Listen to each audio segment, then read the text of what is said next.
Major Garrett, National Journal's White House correspondent, joins us now. Major, good morning. Good morning to you. Where to begin, Jeff? That's a segue right there, folks. I actually want to go back to these rather serious comments that caused the stir yesterday, the Akin comment. Fair for Debbie Wasserman Schultz to tie this to the presidential campaign? Look, Democrats, and I've talked to very senior people within the Obama campaign, are going to make the point, as they have consistently, that Mitt Romney and his own approach to abortion, though it has evolved over time, may be out of step with where the majority of the country is from the Obama campaign's point of view. They will say Ryan is even more extreme from their point of view, and they will talk about this legislation that Nancy mentioned in her piece that tried to redefine what forcible rape is and put these things together. The Obama campaign had already been working on this in swing states, in Virginia, Ohio, Florida, running ads saying, look, this campaign, the Republican ticket, is inconsistent with women's views on these issues, whether it's contraception or abortion. They believe that is solid ground for them to fight at least part of this campaign on.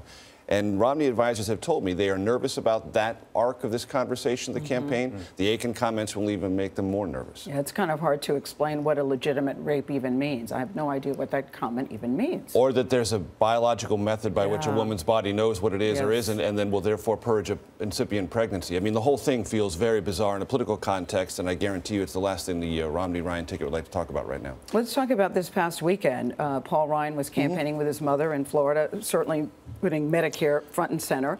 I have two questions for you. Is it effective to campaign with your mom, number one? And are you surprised that they've moved off of the economy to the Medicare, making that front and center, apparently? Well, moms work in all sorts of contexts, political and otherwise. And for Paul Ryan, in the villages in Florida, that was a very pro-Republican area, so it was kind of safer terrain. It wasn't the most aggressive Democratic part of Florida he could have gone to, but why would you? If you're going to start this campaign, start it with a friendly audience.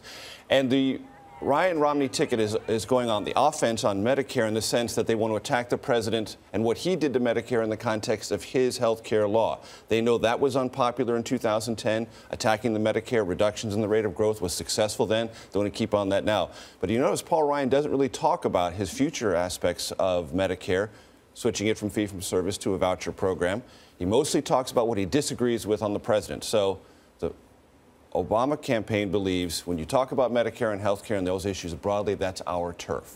And Republicans feel they have no choice, but they, Chicago and Obama campaign believes that's terrain that they can work at and deal with more effectively. Romney, Ryan back together again. Do we see more of this? Sure. I was surprised that they didn't combine it all the way to the convention.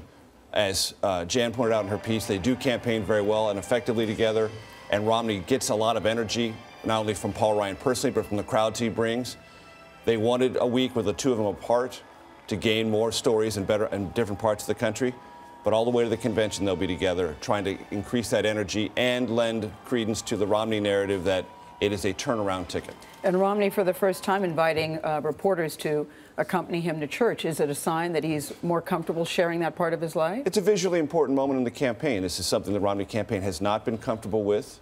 And bringing reporters to see it is saying, look, this is going to be a part of my life I'm going to be a bit more open with. They're going to underline it to a degree at the Republican National Convention in an effort to humanize Romney. So he's at least acknowledging that the narrative of his story, which he's been very protective of, has to be more public, and he has to communicate it, because if he doesn't, it will be communicated by others who don't wish him well. All right, Major Garrett. Thanks, Major. Thanks. Nice to see you.